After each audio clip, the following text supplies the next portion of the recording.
A new study of more than 2,200 couples found women were the ones who initiate the divorce 69% of the time. That's compared to just 31% of divorces initiated by men. And joining us this morning to talk more about it is therapist and relationship coach Rick Brown. Always great to see you. Thanks for coming in this morning. Yeah. Did this surprise you at all? Not really. One of the reasons it's happened is because women actually can. In your parents' generation, my parents' generation, women were often home and the husband provided the income. But now with two people working, it's women can actually financially say, if I'm not happy in this relationship, I can get out. I can depend on myself.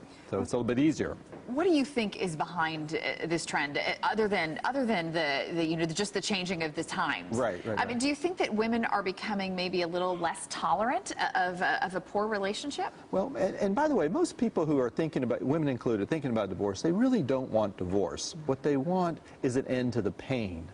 And that pain often for women is a sense of feeling lonely or emotionally disconnected in the relationship. And there is a desire and a feeling like, I want it all. I want to feel more connected with my partner.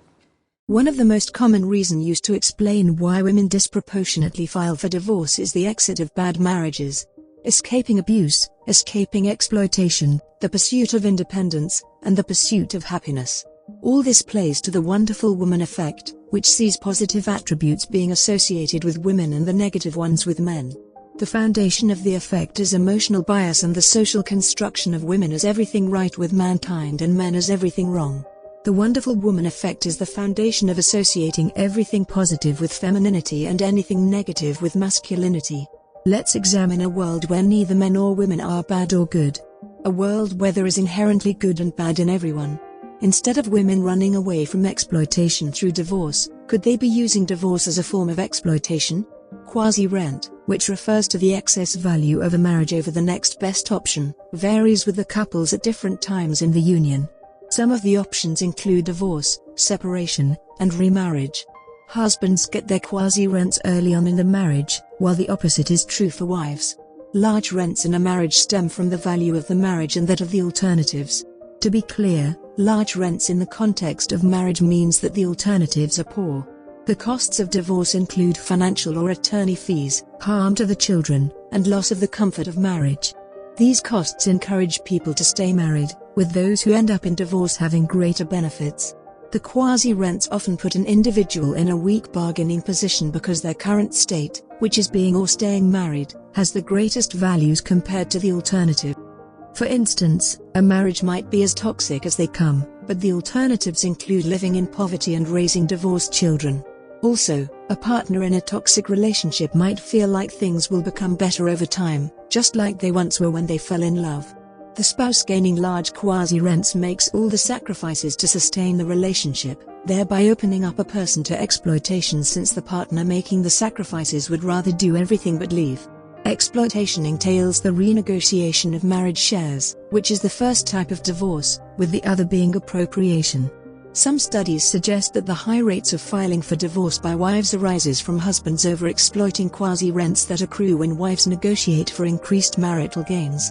Partners in a marriage are residual claimants, with neither hiring the other. While a perfect 50-50 share in a marriage is impractical, the partner with better options outside the marriage can tilt the outputs to their favor and inputs towards their spouse. A husband may cease or reduce their input in housework, thereby compelling wives to put more time into it, increase their private consumption at the expense of resources meant for the family, and spending more time with friends. A husband might also be adulterous or abusive, both of which represent the most extreme forms of exploitation. Wives find themselves in these situations, especially because of the large investments towards children once they are born. Husband exploitation, especially once children are born, is the foundation of some of the most common articles you will find trying to explain why women are more likely, compared to men, to file for divorce. Just an extension of women being innocent.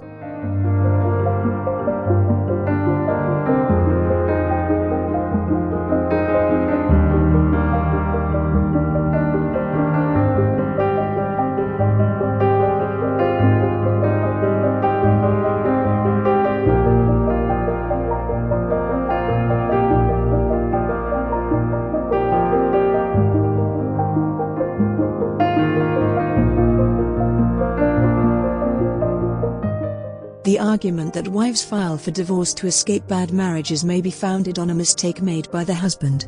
In some instances, the wife might be unhappy owing to overexploitation by the husband, but she might be willing to stay.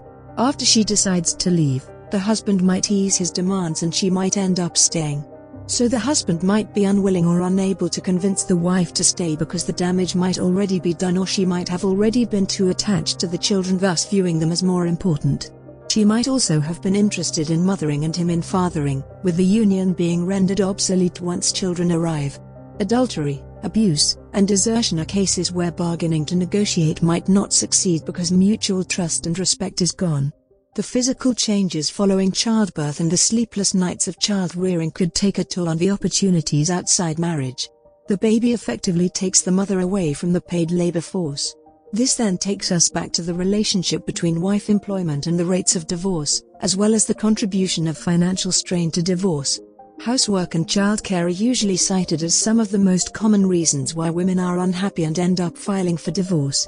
The feminist view of housework, which is largely interpreted as the global view, informs women bargaining for equality in marriage. However, the feminist view is not the only view of housework, with the other being the global view, mostly adopted by men. This global view examines all the contributors to housework as opposed to the housework itself. For instance, the feminist view of housework says that women do most of the cooking. The global view includes the purchase of groceries, with cultures that require the woman to cook requiring the man to provide the groceries. If the woman provides the groceries, then we have established she will perceive the marriage as useless. Similarly, two things go into raising a child: time and money. Traditionally, and based on biological gender differentiation, the wife gives the time while the husband gives the money. The feminist view of childcare focuses solely on the time the mother provides in raising the infant, while ignoring the resources that go into it. Funny enough, the importance of the resources is acknowledged through the filing of child support. So, when the wife cooks and feeds the baby, that food comes from somewhere. While she is cleaning, the utilities have to be paid to facilitate the cleaning. When combining both paid and unpaid labor, fathers work more than mothers. While the baby keeps the wife out of the paid labor force for some time, the fact that the wife is out of the labor force implies that the family has a single income, and as such, the husband has to increase their participation in the labor force to make sure the family does not experience financial difficulties that increase the risk of divorce. As it is becoming increasingly clear, women get married for financial security and stability. Why? The moment women become financially stable, they don't see the meaning of marriage anymore. The moment the husband is unemployed and the marriage faces financial difficulties, the woman becomes more sensitive to these difficulties and eventually files for divorce. Thus, the role of the man in the marriage is purely financial. If he cannot meet that, then he's pretty much useless. A man gets love only when he is providing, otherwise he and the marriage are both useless. So, it makes sense that if the husband only gets love and appreciation when he provides, he is more likely to invest his time into paid as opposed to unpaid labor. Her value and comparative advantage in the marriage could arise from being a full-time wife, a full-time mother, a competent paid worker, or a part-time everything. His value and comparative advantage in the marriage is purely founded on him providing and nothing less. Apart from exploitation, the confiscation of a specific marital investment results in divorce. The partner who controls this marital investment takes the investment along, especially in the case of human investments such as those who pay for their partner's education. Differences in the timing of marital investment also results in the appropriation of marital assets. For instance, traditional marriages where women made the early investment of childbearing by putting their career on hold, men could appropriate these investments and leave just when his investments are about to set in with providing for multiple people. Enter child support, which is mandatory for the better part of the world, which becomes the equalizer. Next to children, one of the earliest investments in a union is education, with the benefits, also called rents in this case, being realized when an individual starts working. The spouse with lower income might be a victim of opportunistic divorce. How about when a partner invests in the other's education? That's never equalized. The spouse who was exploited files for divorce, while the one who appropriates marital assets files for divorce. Interestingly, both exploitation and appropriation explain why women predominantly file for divorce, but society largely focuses on exploitation because appropriation makes a group that is largely presented as angels look bad. Filing for divorce through appropriation entails keeping a great share of acquired marital assets. Husbands being first to complete their education, at least traditionally, implies that wives were left vulnerable. Thus, divorce aims at escaping exploitation while exploiting the other person. Property distribution laws might allow a couple to appropriate marital investment, but not children, since they are governed by what is in the best interest of the child. Wives' attachment to children implies that they are less likely to file for divorce after childbirth. The presence of children overall reduces the likelihood of divorce, since people stay together for the sake of the child. Preemptive filing in the case of the child ascertains that wife secures custody of the children and the resultant support. The anticipation of custody and support implies that wives file for divorce to appropriate marital resources, since working men are unlikely to receive support from their wives. The fact that children hurt the financial situation for wives, but the bonds and relationships formed are important guides the pursuit of custody. The career sacrifices make some women feel like they earned custody. Could men who supported their children from the start feel like they earned custody because of the investments they made?